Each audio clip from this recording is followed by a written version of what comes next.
Bom dia, meu amigo, bom dia, minha amiga. Eu sou o Padre Tiago Calçado. Estou ao seu lado mais uma vez nesta terça-feira, dia 18 de março, com a nossa palavra de fé. Meditaremos hoje com Mateus, capítulo 23, dos versículos 1 ao 12. Naquele tempo, Jesus falou às multidões e aos seus discípulos e lhes disse: Os mestres da lei e os fariseus têm autoridade para interpretar a lei de Moisés. Por isso, deveis fazer e observar tudo o que eles dizem. Mas não imiteis suas ações, pois eles falam e não praticam.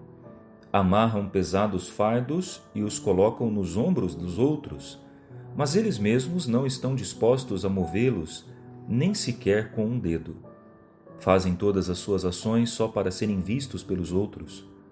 Eles usam as suas faixas largas com trechos da Escritura na testa e nos braços, e põem na roupa longas franjas. Gostam de lugar de honra nos banquetes e dos primeiros lugares nas sinagogas. Gostam de ser cumprimentados nas praças públicas e de serem chamados de mestre. Quanto a vós, nunca vos deixeis chamar de mestre, pois um só é vosso mestre, e todos vós sois irmãos. Na terra, não chameis a ninguém de pai, pois um só é o vosso Pai, aquele que está nos céus.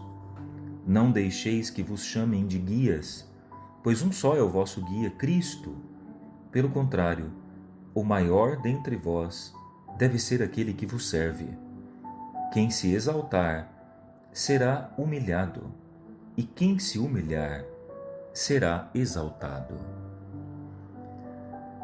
Meus irmãos, hoje o Evangelho nos ensina a ficarmos atentos à incoerência dos mestres da lei, à incoerência dos fariseus, aqueles que usam das Escrituras, usam da lei para poder dominar outras pessoas.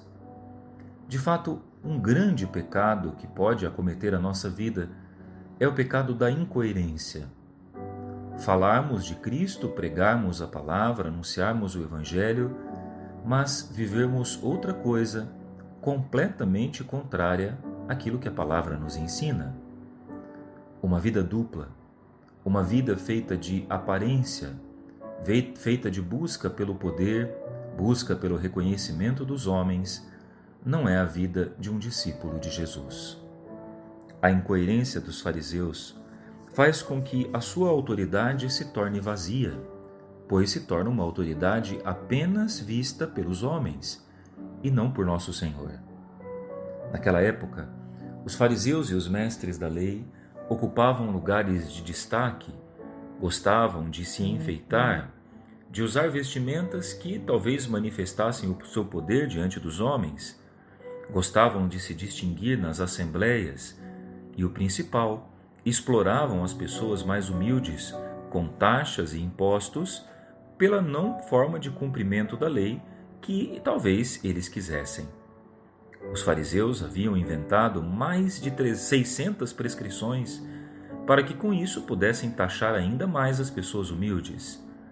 Tinham criado uma religião de uma observância rigorosa e rigorista, que fazia do ser humano um instrumento para o seu próprio poder.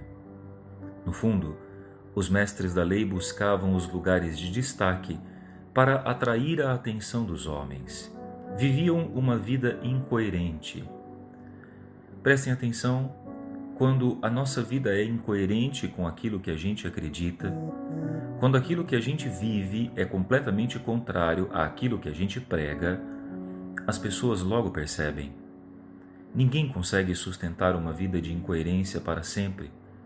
Ninguém gosta de ouvir uma pessoa que vive completamente diferente daquilo que prega. Por isso, uma das coisas que podemos pedir na Quaresma é a coerência de vida. A coerência entre aquilo que cremos, pregamos e vivemos. Prestem atenção nisso. O nosso testemunho é a nossa primeira pregação. Talvez as pessoas não entendam uma pregação que nós fazemos, uma explicação do Evangelho, mas o nosso testemunho todo mundo entende. Quando talvez nos preparamos, estudamos um texto para podermos anunciar Jesus, podemos até nos dedicar por horas, mas basta uma falta, um contra-testemunho e tudo aquilo que nós pregamos vai por água abaixo. Dom Helder tem uma frase que eu gostava muito que diz o seguinte: muitas vezes o único evangelho que as pessoas lerão será o evangelho das nossas vidas. É verdade. A nossa vida deve ser o primeiro evangelho a ser pregado. Um testemunho coerente, feito de amor, de justiça, de boas obras, feita de testemunho. Talvez há tanta contradição no mundo por conta daqueles que deveriam pregar o evangelho, que ao invés de pregar a palavra, pregam regras e leis e se esquecem que o testemunho é a primeira pregação. Que Deus nos conceda uma vida de coerência, que Deus nos conceda uma vida que não seja contraditória com aquilo que a gente crê, e que Deus nos ajude, a nós e a nossos pastores, a sermos coerentes com a palavra de Deus. Lembre-se disso. A tua vida é a tua primeira pregação. Deus te abençoe. Até a próxima. Um grande abraço.